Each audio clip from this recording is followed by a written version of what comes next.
Hello! Welcome to D20 Sundays. I am once again your host, Ian, the part-time Dungeon Master. Welcome back, and I hope you enjoyed today's episode. By the way, I am also on Twitch now. I finally got the streaming audio thing down right to where I can, stream podcast audio only, and it hopefully doesn't sound too crappy. If at any point that the audio on the podcast live sounds terrible, you can find a fresh, crisp replay of it here on my YouTube channel as soon as I am able to get it uploaded. Also, just a fair note, the DM's Corner, which is what my Twitch podcast is about, is essentially going to be me as a DM sharing my experiences and ideas to you guys in regards to building your campaign, building your homebrewed world, and so on. So come by on Twitch, normally on Saturdays about 5 or 6 p.m., and give me a holler. So today's episode is on the Demogorgon, which, as we all know, appeared in Stranger Things Season 1, and a little bit in Season 2 as well, as far as the Demogorgon puppy thingies, Dart, as one was so affectionately called. So what is the Demogorgon? Well, it doesn't quite look exactly like what was appeared in Stranger Things. It looks more like this. And it is ugly. I mean, look at that face. That is a face even a mother could drown. So what is the Demogorgon? It is a huge fiend, demon, chaotic evil, armor class 22, 406 hit points, and a running speed of 50 feet and a swimming speed of 50 feet. It has ungodly amounts of power behind this. It's resistant to cold, fire, and lightning. It's flat out immune to poison, bludgeoning, pierce, and slashing damage that is non-magical. And it is immune to being charmed, exhausted, frightened, and poisoned. It also has true sight for 120 feet, so good luck using your good old invisibility cloak or ring to get up on him, because that's not happening. It has a passive perception of 29 feet, or passive perception of 29, speaks all languages, has a telepathy range of 120 feet, and has a challenge rating 26. Meaning he is a tough motherfucker. Do not challenge him unless you are sure you can take him. Let's also not forget that all the wonderful defenses it has. Oh, well, first off, the spells. Its charisma-based spell save is DC 23. It can innately cast the following spells, requiring no material components. Detect Magic, Major Image, and then 3 times a day, Dispel Magic, Fear, and Telekinesis, and then once per day, Feeble Mind and Project Image. Legendary Resistance of 3 times a day. If it fails a saving throw, you can choose to succeed instead. Magic Resistance has advantage on saving throws against spells and other magical effects. Magic Weapons. Its attacks are considered magical. It has 2 heads and has advantage on saving throws against being blinded, deafened, stunned, or knocked unconscious. It also has multi-attack, meaning it makes 2 attacks with its tentacles, which are plus 17 to hit, and deal 3d12 plus 9 damage of bludgeoning damage. Oh, by the way, you also have to make a Constitution save of DC 23, otherwise that damage goes straight to your maximum hit points as well. So yeah, good luck with that. It also, get this, can make a gaze effect, or do a gaze, where, once again, DC 23 save, Wisdom, 120 feet, it can charm you, stun you, or make you go insane and suffer the confusion effect. And then it has 2 legendary actions. First one is its tail, which, plus 17 to hit, does 2d10 plus 9 bludgeoning damage, but also does 2d10 necrotic damage. Yeah, that's painful. And then Maddening Gaze, which it can instantly use, essentially, to either do Beguiling Gaze, which is where it stuns you for as long as it's, within sight, or the Insanity Gaze, which is where it makes you suffer the confusion effect. Which, by the way, for the confusion effect, it states right here, the Demogorgon doesn't need to concentrate on the spell, meaning it can cause you to suffer the effects without ever having to concentrate on this spell effect to, maintain it. How do you kill a Demogorgon? Well, first off, you have to have a really good party, and I don't mean a party of kids with one of them having insanely good psychic powers. That's kind of cheating in my book, to be honest, but whatever. The Demogorgon is one tough motherfucker, as I said. He does not look pretty. Oh yeah, also its layers it has like effects if you're in its layer, by the way.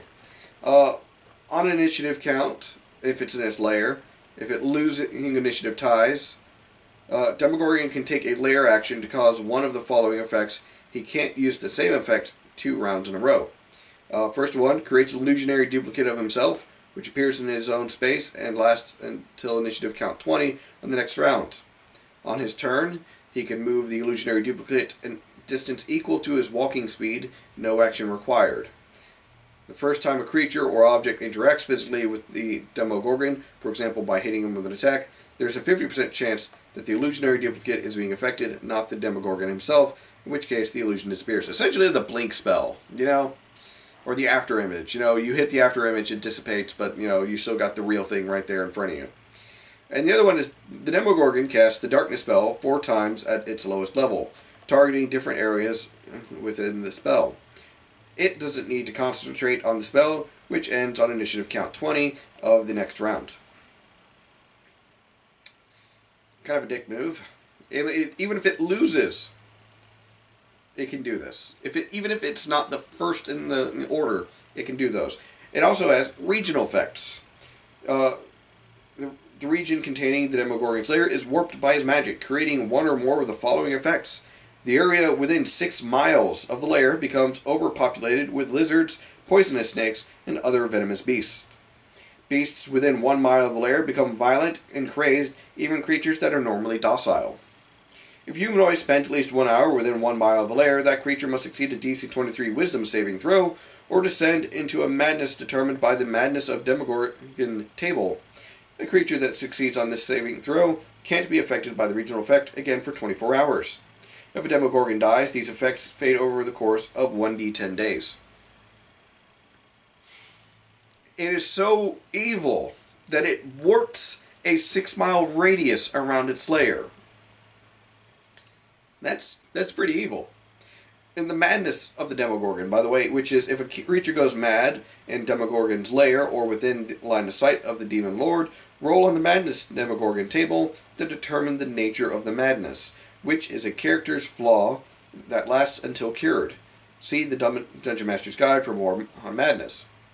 On a 1 through 20, because it's on a D100, someone is plotting to kill me. I need to strike first to stop them. 21 to 40. There is only one solution to my problem. Kill them all. Pretty good.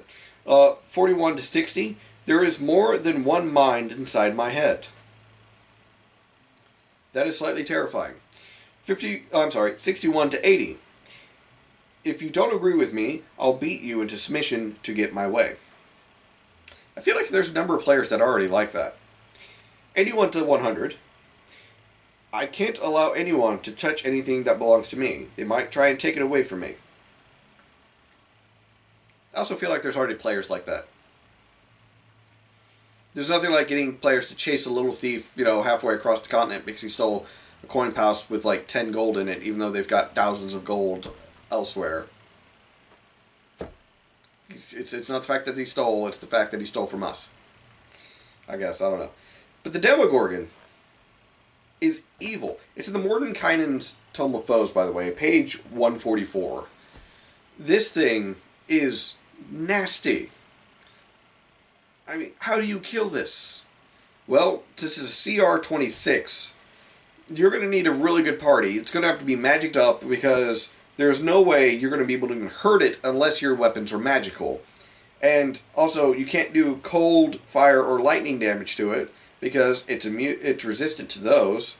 So you're going to have to find ways of magically hurting this creature as much as possible. Otherwise, you're screwed. And also, don't get hit by it. Don't. Because, once again, the tentacles deal 3d12 plus 9 bludgeoning damage, and then you have to make a Constitution save, otherwise that's taken away from your maximum hit points. On a low, that's 12 points of damage, if you're lucky. But on a high, like, it's either going to do 12 points of damage to you, or it's going to do 45 points of damage to you in one hit, and it gets 2. That's nasty. And if you don't... And by the way, you have to continuously make those DC saves in order to avoid getting your maximum hit points chunked down.